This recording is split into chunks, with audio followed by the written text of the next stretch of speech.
नमस्कार। पाठशाला की वीकेंड वाली एक्स्ट्रा क्लास में आप सभी का बहुत स्वागत। मैं हूं सुशांत सिन्हा। आज की एक्स्ट्रा क्लास जियोपॉलिटिक्स में बने एक्स्ट्रा ऑर्डिनरी सिचुएशन पर है। दुनिया के नाराज फूफा बने घूम रहे ट्रंप का दिमाग ऐसा घूमा कि दुनिया के बड़े बड़े देशों के रिश्तों का पूरा समीकरण ही घूम गया है। भारत चीन की नजदीकियां बढ़ रही हैं, रूस भारत मिलकर अमेरिका को ठेंगा दिखा रहे हैं। उधर ट्रंप के देश में ही बेइज्जती हो रही। यूएन में अमेरिका की पूर्व राजदूत और ट्रंप की पार्टी की नेता निक्की हेली तक कह रही हैं कि भैया ये ट्रंप ब्लंडर कर रहे हैं भारत से दुश्मनी करके। लेकिन ट्रंप हैं, वो तो अपने धुन में भाग रहे हैं। भारत और पीएम मोदी का कद और किरदार ग्लोबल लेवल पर कैसा है, इसको आज की डेट में समझना कोई रॉकेट साइंस थोड़ी है। ट्रंप पुतिन अलास्का में मिलते हैं तो पुतिन फोन करके पीएम मोदी को बताते हैं कि हाँ भाई वहां ये हुआ है। उधर चीन और भारत साथ आने का सार्थक प्रयास करते दिख रहे हैं। रेयर अर्थ मटेरियल पर लगा प्रतिबंध चीन ने हटा लिया है, फर्टिलाइजर पर से प्रतिबंध हटा लिया है। सीमा विवाद को भी सुलझाने की दिशा में दोनों देश तेजी से आगे बढ़ रहे हैं। मतलब ट्रंप किचकिचाए हुए हैं कि वो 75 बार भारत और मोदी का नाम ले लेते हैं, टैरिफ की रट लगाते रहते हैं, मोदी भाव ही नहीं दे रहे उस तरह से। जैसे ट्रंप भारत के लिए गॉन केस हो चुके हैं। बस ऐसी ही तस्वीरें अमेरिकी हितों की चिंता करने वालों को भी बेचैन कर रही हैं। वो कह रहे हैं कि भारत अगर दूर गया तो अमेरिका के लिए मुश्किल हो जाएगी। आज की क्लास में ग्लोबल चेस बोर्ड पर मोदी की चेक एंड मेट वाली चाल का पूरा एनालिसिस करूंगा, लेकिन शुरुआत इस रिपोर्ट से।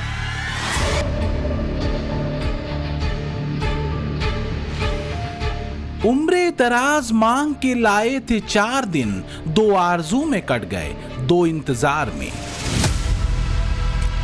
ट्रंप इंतजार में है, कर के चक्कर में कर खाली है।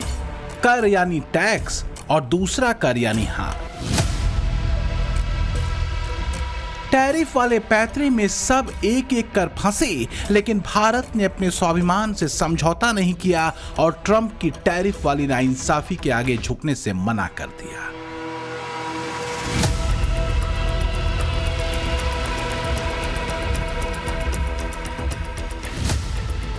अब ट्रंप के हिस्से में सिर्फ प्रतीक्षा है, इंतजार है। प्रतीक्षा बेचैन करती है, ट्रंप बहुत बेचैन है। भारत के साथ ट्रंप के व्यवहार को लेकर अमेरिकी एक्सपर्ट और उनकी ही पार्टी के लोग कहने लगे हैं कि कहीं देर न हो जाए रास्ता देखते देखते, क्योंकि न तो ये भारत 2014 से पहले वाला है और ना ही भारत के प्रधानमंत्री।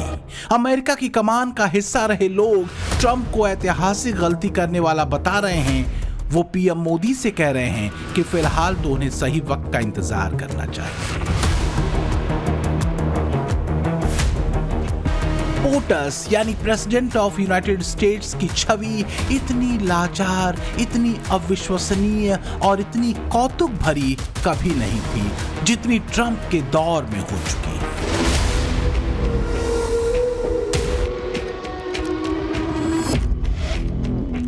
भारत और अमेरिका के बीच ट्रंप की सनक से बढ़ती दूरी को लेकर अमेरिकी थिंक टैंक बार बार अलार्म बजा रहे हैं। यूनाइटेड नेशन में अमेरिका की पूर्व राजदूत और अमेरिका की दिग्गज नेता रही निक्की हेली तो ट्रंप के भारत को लेकर लिए गए फैसलों को अमेरिका का बेड़ा गर्क करने वाला बता रही हैं। लेकिन ट्रंप इतिहास पुरुष बनने को बेताब है। निक्की हेली ने न्यूज़वीक में एक लेख लिखा कि ट्रंप सरकार की विदेश नीति के 2 प्रमुख लक्ष्य चीन को पछाड़ना और शक्ति के जरिए शांति हासिल करने में भारत अहम भूमिका निभा सकता है। बावजूद इसके हालिया घटनाक्रमों ने भारत अमेरिका रिश्तों में तनाव बढ़ा दिया है। निक्की हेली ने विशेषज्ञों का हवाला देते हुए लिखा कि भारत को चीन की तरह विरोधी मानना एक बड़ी भूल होगी। भारत को दंडित करना अमेरिका की एशिया रणनीति को कमजोर कर सकता है। निक्की हेली ने ट्रंप को समझाया कि वो कितनी बड़ी गलती कर रहे हैं। निक्की हेली ने तर्क दिया कि भारत सबसे ज्यादा जनसंख्या वाला देश है, यंग वर्कफोर्स है, जबकि चीन की आबादी तेजी से बूढ़ी हो रही है। भारत दुनिया की सबसे तेजी से बढ़ती अर्थव्यवस्था है भारत का उदय चीन की वैश्विक महत्वाकांक्षाओं के लिए सबसे बड़ी चुनौती है। लेकिन चीन के विपरीत लोकतांत्रिक भारत का उत्थान फ्री वर्ल्ड के लिए खतरा नहीं है। निकी हेली आगे लिखती हैं कि अगर भारत अमेरिका के बीच व्यापारिक विवाद गहरा गया तो सबसे बड़ा फायदा बीजिंग को होगा, जो दोनों को एक दूसरे के खिलाफ खेलने की कोशिश करेगा। निकी हेली ने कुछ एक्सपर्ट्स का हवाला देते हुए यह भी कहा कि अमेरिका के लिए सबसे बड़ा सबक यह है कि चीन का सामना करना है तो भारत को दोस्त बनाए रखना जरूरी है।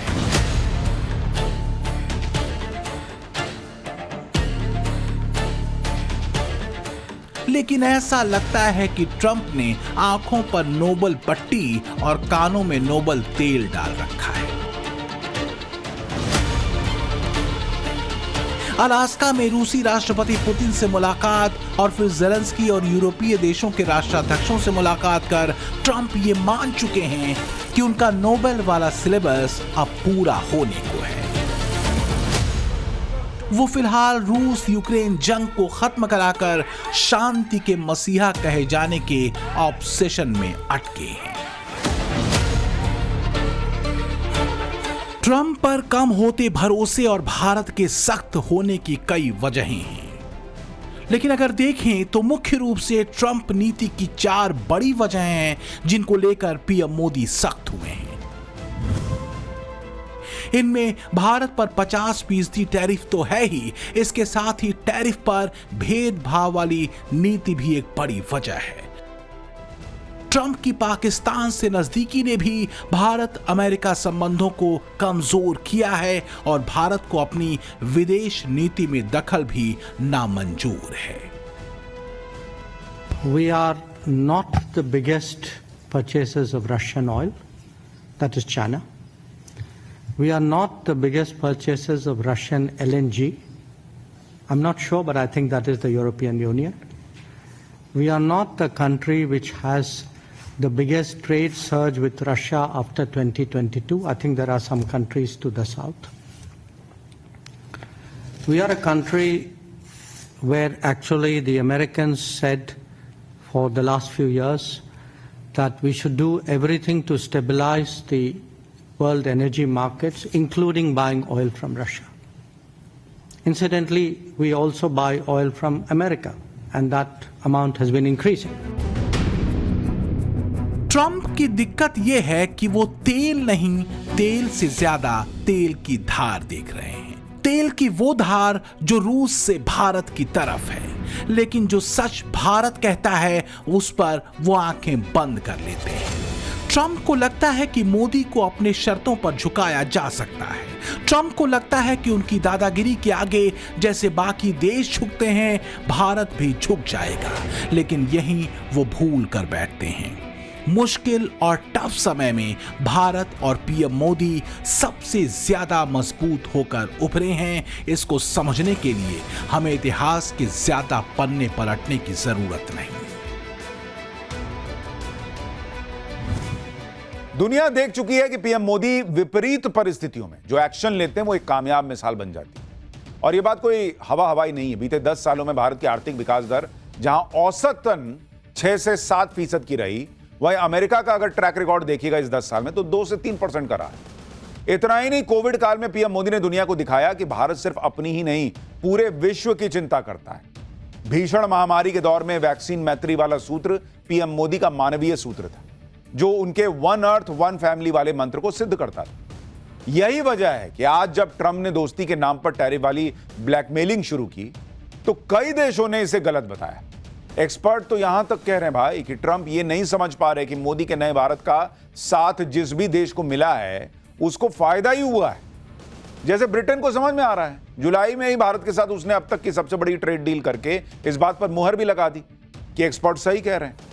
दरअसल ट्रंप की आंखों पर अमेरिका फर्स्ट की बजाय अपने एम्बिशन फर्स्ट की पट्टी बन गई। वो उन अमेरिकी राष्ट्रपतियों की लिस्ट में शामिल होने के लिए एकदम बेकरार हो गए हैं जिन्हें नोबेल सम्मान मिला हुआ है। तो क्या नोबेल पुरस्कार पाने की सनक ने ट्रंप को अमेरिकी हितों को भी अनदेखा करने के लिए बाध्य कर दिया है? जिस तरह से ट्रंप उतावले दिखते हैं और शांति का रट्टा मारते हैं, आतंकवाद प्रायोजित करने वाले पाकिस्तान से गलभैया कर लेते हैं, वो तो कम से कम यही इशारा करता है। अगर इतिहास देखें तो अमेरिका के 4 राष्ट्रपतियों को अब तक नोबेल सम्मान से सम्मानित किया जा चुका है। इसमें थियोडोर रूजवेल्ट को 1906 में नोबेल पुरस्कार मिला, वुडरो विल्सन को 1919 में, जिमी कार्टर को 2002 में और 2009 में बराक ओबामा को नोबेल सम्मान से सम्मानित किया गया। भारत अमेरिका संबंधों में दोस्ती वाले टर्निंग पॉइंट की शुरुआत हुई थी साल 2000 में, जब अमेरिका के तत्कालीन राष्ट्रपति बिल क्लिंटन की ऐतिहासिक भारत यात्रा ने दोनों देशों के रिश्तों में नई गर्माहट ला दी थी। इसके बाद 2005 में भारत अमेरिका असैन्य परमाणु समझौता हुआ, जिसने दोनों देशों के रिश्तों को रणनीतिक साझेदारी में बदल दिया। इसी दौरान दोनों देशों के बीच रक्षा, तकनीक और व्यापार में अभूतपूर्व सहयोग शुरू हुआ था। लेकिन दोनों देशों के रिश्तों में ऐतिहासिक मोड़ आया साल 2015 में, जब अमेरिकी राष्ट्रपति बराक ओबामा भारत के गणतंत्र दिवस के मुख्य अतिथि बने। ओबामा ने तब भारत को अमेरिका का 21वीं सदी का मजबूत साझेदार बताया था। सरकार चाहे किसी भी पार्टी की रही हो, उसने इंडो पैसिफिक में भारत को एक मजबूत एलाई के तौर पर देखा। अगर देखें तो ट्रंप भी अपने पहले कार्यकाल में पाकिस्तान और उसकी आतंकी नीति को लेकर अलग राय रखते थे। आज वो उसी पाकिस्तान के साथ खड़े हैं। आज की हकीकत यह है कि 20 साल यानी करीब 2 दशकों से एक शानदार, भरोसेमंद और नेचुरल पार्टनर के तौर पर चले भारत और अमेरिका को ट्रंप नीति ने पटरी से उतार दिया है। हाल ये है कि भारत पर अपने टैरिफ वॉर को जस्टिफाई करने वाले ट्रंप को खुद अमेरिकी एक्सपर्ट सोशल मीडिया पर आईना दिखा रहे हैं।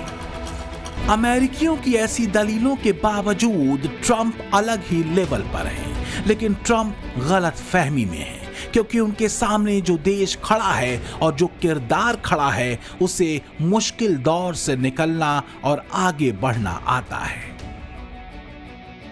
आज भारत दुनिया की फास्टेस्ट ग्रोइंग मेजर इकोनॉमी है। हम बहुत जल्द दुनिया की तीसरी सबसे बड़ी इकोनॉमी बनने वाले हैं।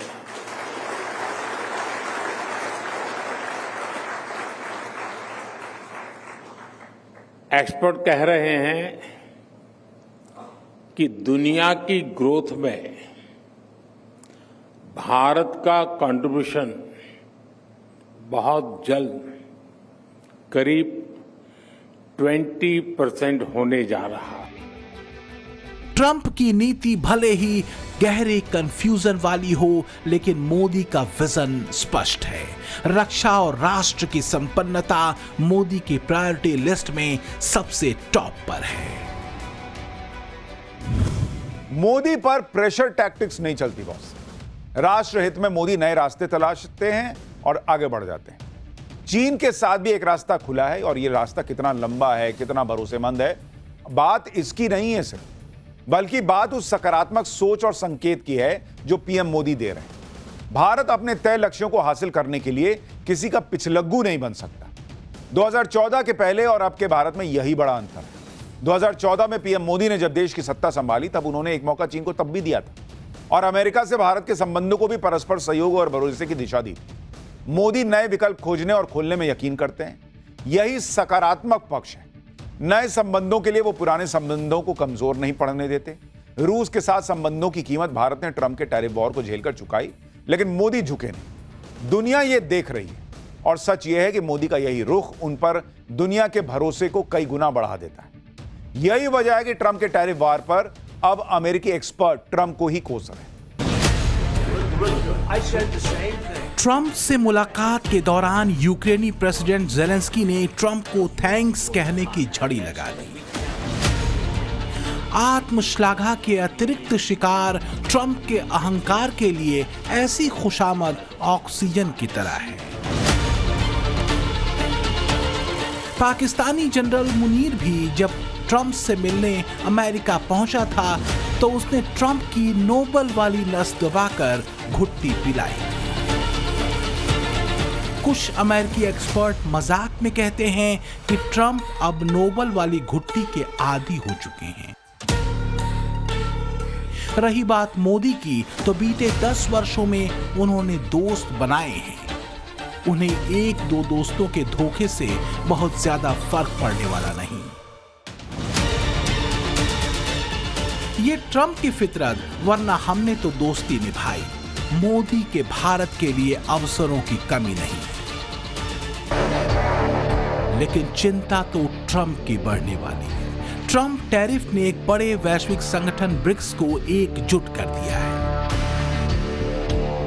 ब्रिक्स देशों में दुनिया के करीब 45% आबादी रहती है। इस संगठन में रूस, भारत, चीन जैसे दुनिया के ताकतवर देश हैं। कोलंबिया यूनिवर्सिटी के अर्थशास्त्री और पूर्व संयुक्त राष्ट्र सलाहकार जेफरी सैक्स तो भारत पर ट्रंप के रुख पर ज्यादा कठोर शब्दों का इस्तेमाल करते उनके फैसलों को मूर्खतापूर्ण बता देते हैं। वो कहते हैं अमेरिकी राष्ट्रपति ने अपने हालिया फैसलों के चलते भारत का भरोसा तोड़ा है। वो आगे कहते हैं कि इसका परिणाम रणनीतिक और दीर्घकालिक है। अब भले ही यूएस प्रेसिडेंट टैरिफ को हटाने का फैसला क्यों न करने, लेकिन भारतीयों ने एक सबक सीखा है कि आप अमेरिका पर भरोसा नहीं कर सकते। ट्रंप का दावा है कि वो अमेरिका को ग्रेट बनाने जा रहे हैं। वो दावा करते फिर रहे हैं कि देखिएगा कि टैरिफ वाली तिकड़म कैसे दुनिया के देशों को अमेरिका के सामने झुकने पर मजबूर कर देगी और अमेरिकी खजाना देखते ही देखते भर जाएगा। लेकिन ऐसा हो रहा है क्या? अमेरिका पर करीब $37 ट्रिलियन का कर्जा है। मतलब उसकी जीडीपी से भी 7 ट्रिलियन ज्यादा। इस साल अमेरिका में अब तक 446 बड़ी कंपनियां दिवालिया हो चुकी हैं। आप देखिए कि यह 2020 में कोरोना काल के आंकड़े से 12% ज्यादा है। और बात सिर्फ आर्थिक मुद्दे की नहीं है, ट्रंप की डिप्लोमेसी भी अपनी विश्वसनीयता खो चुकी है। ट्रंप भारत के दुश्मन के कंधे पर हाथ रखकर बहुत आत्ममुग्ध हो जा रहा है। क्या बहुत बढ़िया काम करते हैं, नोबेल पाने के सपने देख सकते हैं। लेकिन भारत जब अपने पारंपरिक और पुराने मित्र के साथ मुश्किल दौर में खड़ा होता है तो ट्रंप को यह बात खटक जाती है। रही बात पीएम मोदी की, तो वो ट्रंप की परवाह नहीं करते। इसके संकेत उन्होंने कई मंच से दे दिए। वो पहले भी ये बात कह चुके हैं कि नया भारत अपनी नीति पर चलेगा, अपनी शर्तों पर चलेगा और अपने हितों को सबसे ऊपर रखकर चलेगा, फिर चाहे सामने कोई भी हो। और यही स्टैंड नरेंद्र मोदी का आज भी है। अमेरिका पर अविश्वास की ये ध्वनि भारत में सुनाई पड़ भी रही है, जो अब एक बड़े संकल्प और उसकी दृढ़ता में दिखती भी है। हमारे लिए अपने किसानों का हित सर्वोच्च प्राथमिकता है।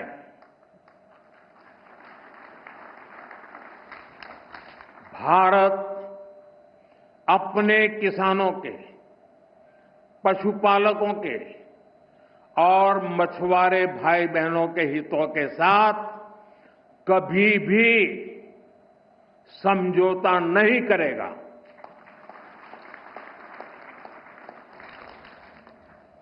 और मैं जानता हूं व्यक्तिगत रूप से मुझे बहुत बड़ी कीमत चुकानी पड़ेगी, लेकिन मैं इसके लिए तैयार हूं।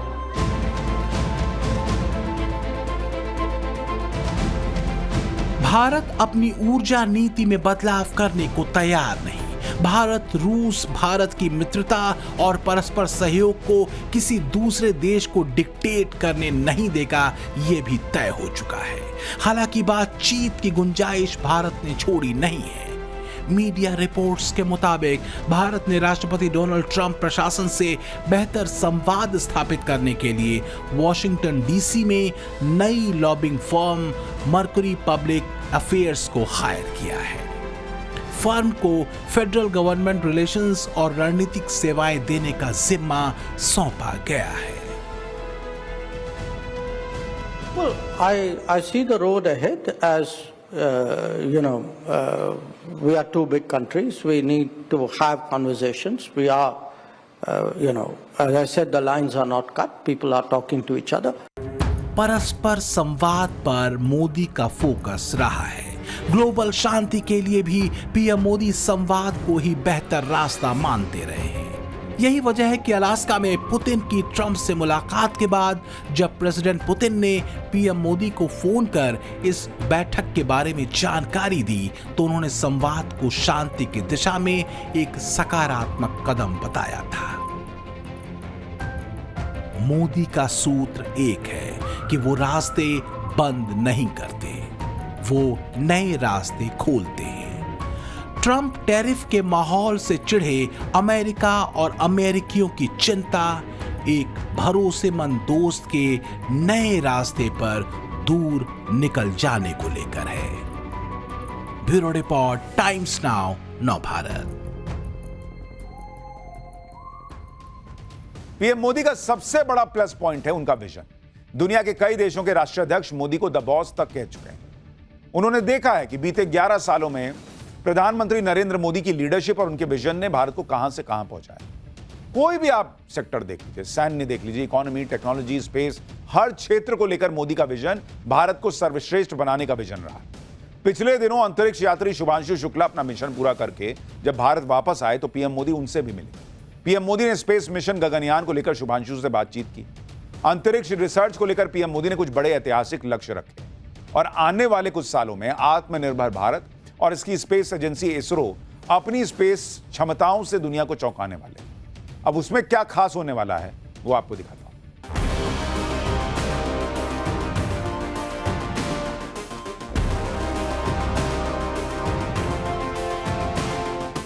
मैंने जो आपको होमवर्क कहा था तो उसका क्या प्रोग्रेस हुआ है?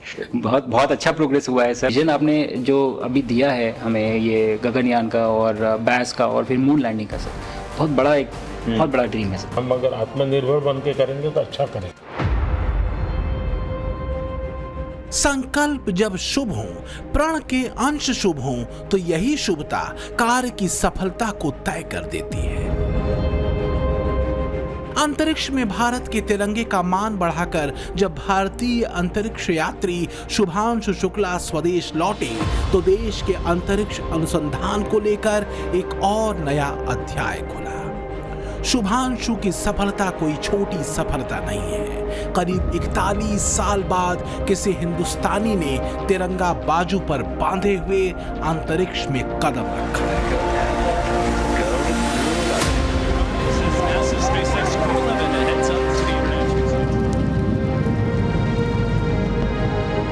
आने वाले समय में कई सारे मिशन लाइन अप है। इसी साल हमने स्पेस डॉकिंग का सामर्थ्य भी हासिल किया है। ये हमारे फ्यूचर के मिशंस के लिए बहुत बड़ी अचीवमेंट है। अब भारत गगनयान मिशन से अपने एस्ट्रोनॉट्स को स्पेस में भेजने की तैयारी में है और इसमें हमें ग्रुप कैप्टन शुभांशु शुक्ला के अनुभवों से भी बहुत मदद मिलने वाली है। देश शुभांशु की उपलब्धि से गौरवान्वित हुआ। स्वदेश लौटने पर शुभांशु का भव्य स्वागत हुआ। एयरपोर्ट पर महीनों बाद वो अपने परिवार से मिले। शुभांशु ने अपने बेटे को गले से लगा लिया तो वहीं पीएम मोदी से मिलने उनके आवास पहुंचे। पीएम मोदी ने शुभांशु की अंतरिक्ष यात्रा के अनुभवों के साथ ही भारत के स्पेस लक्ष्यों के बारे में उनसे चर्चा की। मैं एक बार कोई भारतीय आया जी सर, तो भारतीय को देख करके उनके मन में क्या रहता है, क्या पूछते हैं, क्या बात करते हैं, ये बाकी जो दुनिया के देश के लोग होते हैं। जी सर, सभी लोग बहुत खुश हुए मुझसे मिलके, बहुत एक्साइटेड थे बात करने में, आके मुझसे पूछने में कि मतलब आप लोग क्या कर रहे हैं, कैसे कर रहे हैं। और सबसे बड़ी बात ये थी कि सबको इसके बारे में मालूम था कि भारत स्पेस के क्षेत्र में क्या कर रहा है। दुनिया जानती है कि भारतीय स्पेस एंड रिसर्च ऑर्गेनाइजेशन यानी इसरो अपने गगनयान मिशन में लगा हुआ है। अपनी उपलब्धियों और अभूतपूर्व सफलताओं के दम पर इसरो दुनिया की टॉप स्पेस एजेंसीज में 5वें नंबर पर आता है। शुभांशु शुक्ला के कामयाब मिशन ने पीएम मोदी के ड्रीम प्रोजेक्ट मिशन गगनयान को पंख लगा दिए हैं, क्योंकि 2 साल बाद भारत अपना पहला ह्यूमन मिशन लॉन्च करने वाला है, जिसके बाद भारत स्पेस में अमेरिका, चीन और रूस जैसे देशों की बराबरी में खड़ा हो जाएगा। पीएम मोदी के भारत के लिए तय किए गए स्पेस मिशन से शुभांशु शुक्ला का स्पेस में जाना किस तरह जुड़ता है, इसे समझिए जरा। दरअसल दुनिया जिसे मिशन एक्सियोम 4 के नाम से जान रही थी, वो पीएम मोदी और भारत के लिए एक स्पेशल मिशन था। एक ऐसा मिशन जो अंतरिक्ष में भारत की एक बड़ी छलांग को सुनिश्चित करता है। इस मिशन का मकसद अंतरिक्ष में जाकर मिशन गगनयान की कामयाबी का ब्लूप्रिंट तैयार करना था। शुभांशु को स्पेस रिसर्च के लिए तैयार करने में इसरो ने उन्हें खास ट्रेनिंग दी। मेरी जो ट्रेनिंग रही है सर, जो एयरफोर्स में ट्रेनिंग रही है और उसके बाद हम लोग ने टेस्ट पायलट की ट्रेनिंग की सर। तो मैं एयरफोर्स में जब गया था तो मुझे लगा था कि पढ़ाई नहीं करनी पड़ेगी, बट मुझे इसके बाद बहुत पढ़ाई करनी पड़ी जो मुझे पता नहीं था। और टेस्ट पायलट बनने के बाद तो एक ये काइंड ऑफ एक इंजीनियरिंग का एक डिसिप्लिन बन जाता है सर। इसरो में ट्रेनिंग की, हमारे साइंटिस्ट ने हमको पढ़ाया 2-3-4 साल। करीब 41 साल पहले 1984 में भारत और इसरो को रिप्रेजेंट करते राकेश शर्मा ने अंतरिक्ष में कदम रखा था, और अब दूसरा ऐतिहासिक कदम शुभांशु शुक्ला का रहा। इंटरनेशनल स्पेस स्टेशन में शुभांशु शुक्ला के ये कदम वास्तव में भारतीय स्पेस एजेंसी इसरो और पीएम मोदी के ऐतिहासिक अंतरिक्ष मिशन की दिशा में बढ़ाए गए कदम थे। इसरो ने 2025 को गगनयान वर्ष घोषित कर रखा है। आने वाले कुछ वर्षों में भारत अपने स्पेस प्रोग्राम से दुनिया को अचंभित करेगा, इसमें कोई शक नहीं। पीएम मोदी के मिशन स्पेस से इसरो ने अपने लक्ष्य तय कर रखे हैं। इसमें पहला है गगनयान मिशन, जो भारत का पहला मानव अंतरिक्ष मिशन है, यानी भारतीय अंतरिक्ष यात्री स्पेस में जाएंगे। दूसरा चंद्रयान 4, ये वास्तव में ल्यूनर सैंपल रिटर्न मिशन है। इसमें चंद्रमा की सतह से मिट्टी और पत्थरों के नमूने पृथ्वी पर लाने का लक्ष्य है। तीसरा है आदित्य L1 यानी सूर्य मिशन। इसके तहत भारत का पहला सोलर ऑब्जर्वेटरी मिशन, जो लैग्रांज पॉइंट 1 पर स्थित होकर सूर्य की किरणों और सौर तूफानों के साथ ही कोरोना की स्टडी करेगा। चौथा मिशन है शुक्रयान 1 या विनस मिशन। ये वास्तव में शुक्र ग्रह के वातावरण, ज्वालामुखियों और संभावित जीवन की संभावना का अध्ययन करने के लिए ऑर्बिटर मिशन होगा।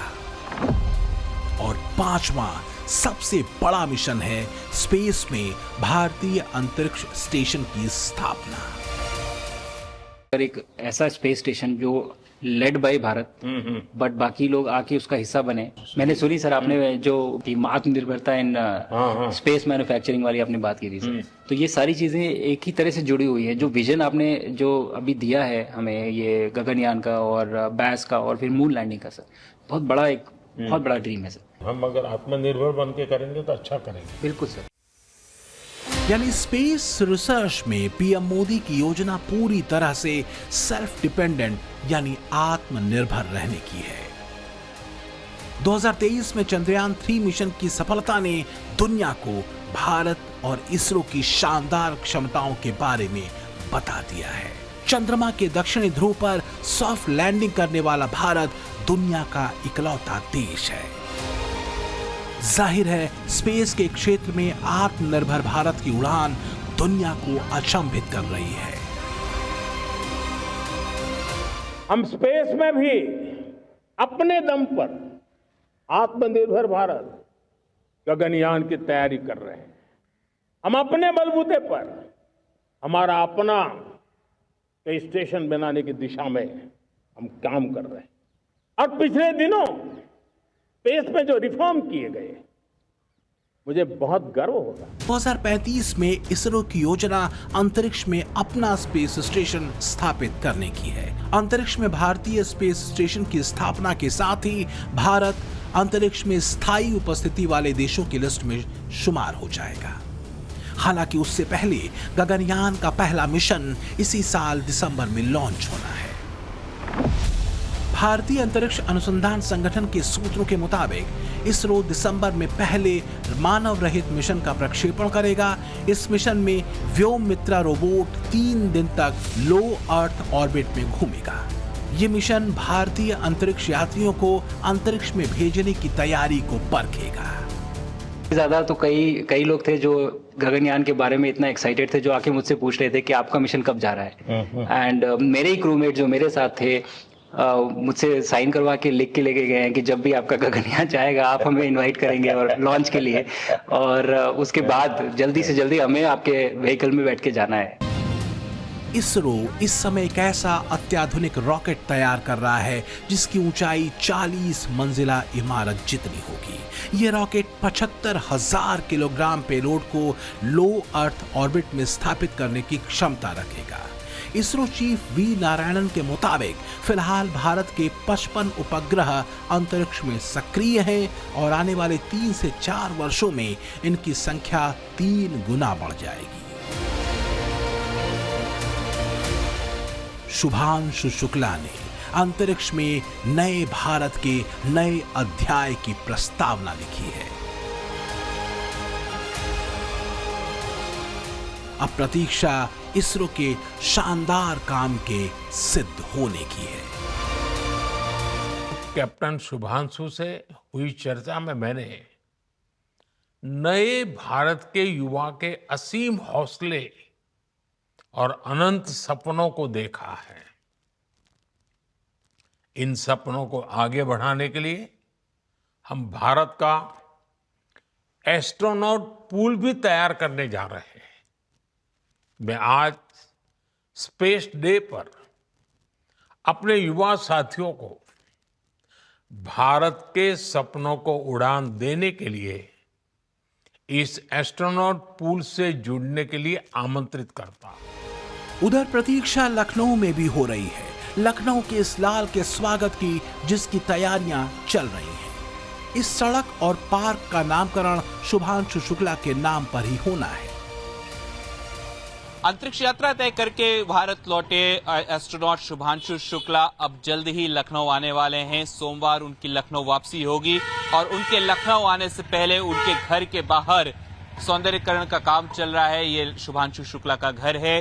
घर के बाहर की जो सड़क है उसको रिपेयर किया जा रहा है। सड़क पूरी नई बनाई जा रही है। हाँ, पूरी अच्छी तरह सड़क बन गई है। सब कुछ पटरे वगैरह पड़े जा रहे हैं, सब सही हुआ जा रहा है और उत्साह पूरा बना हुआ है। शुभांशु आपकी तो मुलाकात भी हुई थी जब वो आए हो? मुलाकात हुई थी, अच्छी तरह मुलाकात हुई जी। शुभांशु शुक्ला के आने से पहले गली को सजना संवारना ये सारे काम लखनऊ प्रशासन की जिम्मेदारी है, जिसको वो पूरा निभा रहे हैं और परिवार भी काफी खुश है और जो पड़ोस के लोग हैं वो भी इससे काफी खुश हैं कि इसकी वजह से उनको भी फायदा होगा। कैमरा पर्सन विशाल वर्मा के साथ Adeep Walter, times now Bharat, Lucknow. पाठशाला की वीकेंड वाली एक्स्ट्रा क्लास में अब नेक्स्ट चैप्टर असदुद्दीन ओवैसी को लेकर, जिन्होंने फिर से एक बार गियर चेंज किया है। बहुत जरा याद कीजिए, कुछ दिन पहले तक ओवैसी साहब ऑपरेशन सिंदूर को लेकर दुनिया भर में मैसेज दे रहे थे, मोदी सरकार के एक्शन की तारीफ कर रहे थे। अब वही ओवैसी बात बात में मोदी सरकार को फिर से विरोध करने लगे। ऐसे में लोग ये सवाल पूछ रहे हैं कि क्या ओवैसी का राष्ट्रवाद बस 4 दिन का था? क्या फिर वो कट्टरवाद के रास्ते पर लौट गए हैं? क्या आखिर ओवैसी क्यों कहते फिर रहे हैं कि इस देश में खतरा न हिंदुओं को है न मुसलमानों को, खतरा मोदी को है? क्या उन्होंने चुनावी हवा को भांप कर नया गियर लगा दिया है? ओवैसी पर उठते इन सवालों को लेकर मुस्लिम मोहल्लों में कुछ चर्चा हुई। क्या मुसलमान ओवैसी भाईजान के बदले अवतार को भांप चुके हैं? पाठशाला के इस चैप्टर में आपको इस पर पूरी रिपोर्ट दिखा दूं।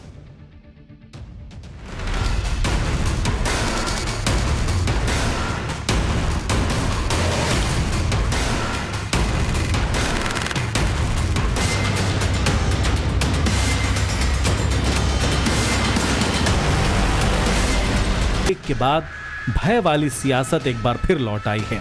हैदराबादी भाईजान असदुद्दीन ओवैसी पुराने तेवर और कलेवर में हैं। जुबान अपने चिर परिचित अंदाज में आग उगल रही, शब्दों में वही तलखी और निशाने पर हैं सीधे संघ और प्रधानमंत्री नरेंद्र मोदी। कुछ दिन पहले तक जो असदुद्दीन ओवैसी ऑपरेशन सिंदूर को लेकर पाकिस्तान की लानत मलानत कर रहे थे, दुनिया भर में हिंदुस्तान का मैसेज दे रहे थे, प्रधानमंत्री मोदी के एक्शन की तारीफों के पुल बांध रहे थे, वही ओवैसी हर मुद्दे पर बात बात पर मोदी का विरोध कर रहे हैं। फिर वो चाहे संसद में हाल ही में पेश किए गए 3 विधेयक हों या फिर ट्रंप के टैरिफ वार वाला दूसरा कोई भी मुद्दा। शब्दों के तीखे बाण बता रहे हैं कि हैदराबादी भाईजान बैरिस्टर असदुद्दीन ओवैसी अपनी पुरानी रंगत में लौट चुके हैं। हर रोज तरकश से एक नया तीर निकाला जा रहा है। वो मोदी सरकार पर देश को पुलिस स्टेट बनाने का आरोप लगा रहे हैं। सरकार की तरफ से पेश किए गए 3 विधेयकों को जल्लाद बनने की खुली छूट बता रहे हैं। वो एसआईआर के मुद्दे पर मुखर होकर सरकार को घेर रहे हैं। चीन पर मोदी सरकार की नीति को कटघरे में खड़ा कर रहे हैं। चीनी विदेश मंत्री की भारत यात्रा पर सवाल खड़े करते हैं। आरएसएस को चीन से भी ज्यादा खतरनाक बताते हैं। ट्रंप के टैरिफ वॉर पर मोदी को 26 इंची सीना दिखाने की चुनौती दे रहे हैं।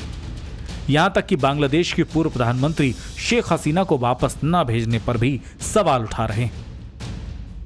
मतलब मुद्दा चाहे कोई भी हो, ओवैसी ने मोदी सरकार के खिलाफ पुरजोर विरोध का मोर्चा बिल्कुल नए सिरे से खोल दिया है। आपको याद होगा, जिम में जोर आजमाइश की ओवैसी की ये तस्वीरें कुछ ही दिन पहले वायरल हुई थी, जिसमें ओवैसी अपना पावर शो दिखाते नजर आए। कुछ वैसे ही सियासी जोर आजमाइश दिखाते नजर आ रहे हैं ओवैसी, क्योंकि मौका भी है, दस्तूर भी।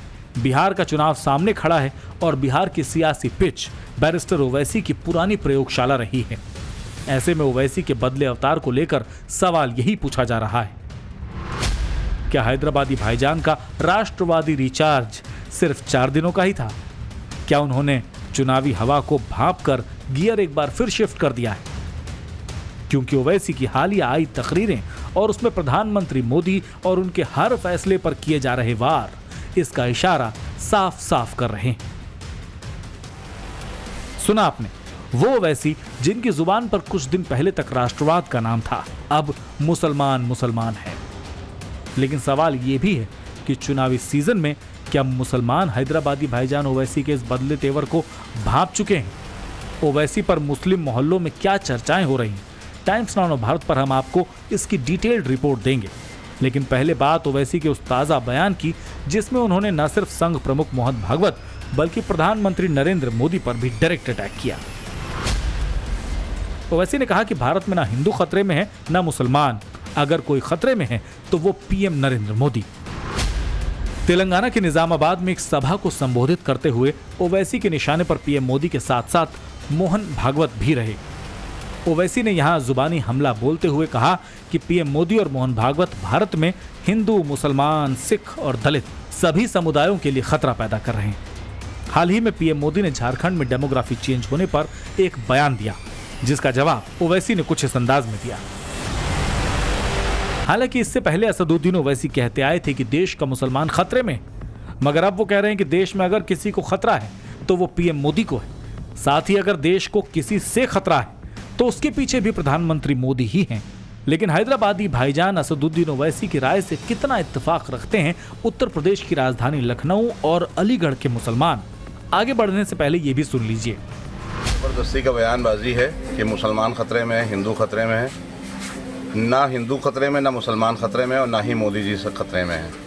देश का प्राइम मिनिस्टर जो कि इतनी बड़ी सिक्योरिटी लेके चलता हो, वो कैसे खतरे में आ सकता है? कोई नहीं है खतरे में। से हमें लगता है कि ओवैसी जी खुद हैं, क्योंकि आए दिन कोई ना कोई टिप्पणी वो किया करते हैं, कभी केंद्र के खिलाफ, कभी राज्य के खिलाफ। ये सब फालतू की बकवास करने से कोई फायदा नहीं है। मोदी जी ना पहले खतरे में थे ना अब खतरे में है। उनका ये कहना, इसमें कोई सत्यता नहीं है। देश के अंदर सुरक्षित है, देश का मुसलमान उनके साथ खड़ा है और उनको अंदाज़ा नहीं है कि विश्व पटल पर नरेंद्र मोदी जी की क्या धाक है। 55 इस्लामिक राष्ट्रों में से आधे से ज़्यादा इस्लामिक राष्ट्रों ने उनको अपने आगे सर्वोच्च सम्मानों से नवाजा है। बात करने के सभी चीज़ सही कह रहे हैं कि ना मुसलमान खतरे में है ना हिंदू खतरे में है, और ये जो बात कह रहे हैं कि मोदी जी खतरे में है तो ये गलत है। हिंदुस्तान ऐसा सेकुलर देश रहा है कि यहाँ सभी लोग सुरक्षित हैं और अगर ईमानदारी से देखा जाए तो और मुल्कों के मुकाबले हिंदुस्तान में मुसलमान ज़्यादा सुरक्षित नज़र आता है। असदुद्दीन ओवैसी भारतीय राजनीति के ऐसे कैरेक्टर हैं जिन्हें आप पसंद कर सकते हैं, नापसंद कर सकते हैं, लेकिन इग्नोर नहीं कर सकते। वो हर जरूरी मुद्दे पर अपनी आवाज उठाते हैं। उन्हें पता है सियासत में कब कौन सा दांव चलना है। वो इस बात को भी बखूबी जानते हैं कि उनकी सियासत का आधार क्या है, उनका वोटर क्या सुनना चाहता है। यही कारण है कि जब वो तकरीरें करते हैं तो सुनने वाले सिर्फ ताली पीटते नजर आते हैं। हालांकि चुनावी नतीजे ये भी बताते हैं कि तकरीरों में ओवैसी के हिस्से आई तालियां वोट में तब्दील नहीं हो पाती। ये बात समझ में नहीं आ रही है कि जिसने हिंदू और मुसलमान की हिफाजत की, पाकिस्तान गंदी नज़रों से हमारे देश को देखता था, हिंदुओं पे भी गोली चलवाया, मुसलमानों पर भी गोली चलवाया, इसका जो है नरेंद्र मोदी जी ने जवाब दिया पाकिस्तान को। हमारे देश के प्रधानमंत्री श्री नरेंद्र मोदी जी पूरे भारत के 140 करोड़ देशवासियों को जो मतलब हिंदू मुस्लिम रहते हैं, उन लोग जब उनकी हिफाजत के लिए हमारे प्रधानमंत्री जी जो खतरे में नहीं है, तो हमारे प्रधानमंत्री जी कैसे खतरे में हो सकते हैं? मुसलमान खतरे में नहीं है। वजह क्या है? वजह यही है कि जो कुछ भी है सब सही हो रहा है। हाँ, चाहे पढ़ाई लाइन का देख लो, चाहे रहन सहन का देख लो, व्यवस्था अच्छा है, हिफाजत का काम अच्छा हो रहा है, इसके लिए कोई खतरे में नहीं है।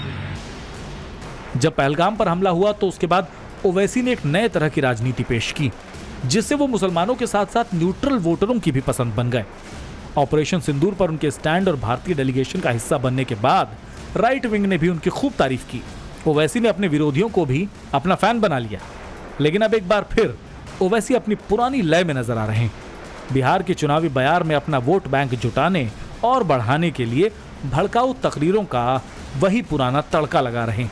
मोदी को सबसे ज्यादा खतरे में बता रहे हैं, लेकिन भाईजान के बदले अवतार को कितना भाप रहे हैं दिल्ली और भोपाल के मुसलमान, ये भी गौर करना चाहिए। सुनिए।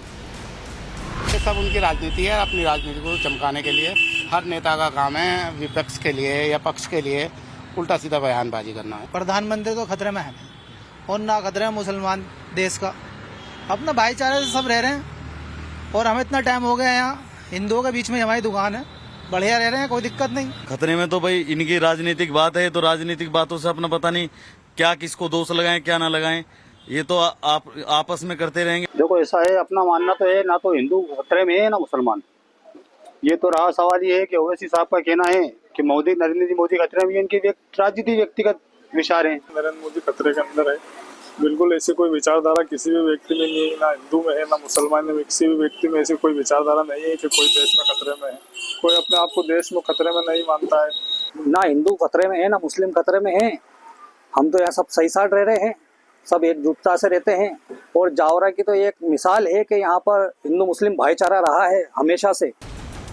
संसद हो या सड़क, ओवैसी जब बोलते हैं तो लोग सुनते हैं। एक बार ओवैसी फिर बोल रहे हैं, क्योंकि बिहार का चुनाव सामने खड़ा है। ओवैसी राहुल गठबंधन में शामिल होना चाहते हैं, लेकिन अभी तक कामयाबी नहीं मिल पाई।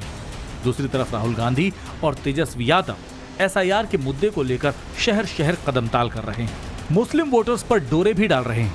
ऐसे में बिहार की गलियों से लेकर पटना के सियासी गलियारों तक एक सवाल गूंज रहा है, मुस्लिम वोटर्स इस बार किसके पाले में जाएगा? इससे भी ओवैसी भाईजान के दिल की धड़कनें बढ़ी हुई हैं। लिहाजा वो अपने वोट बैंक को इंटैक्ट रखने के लिए पुरानी पिच पर उतर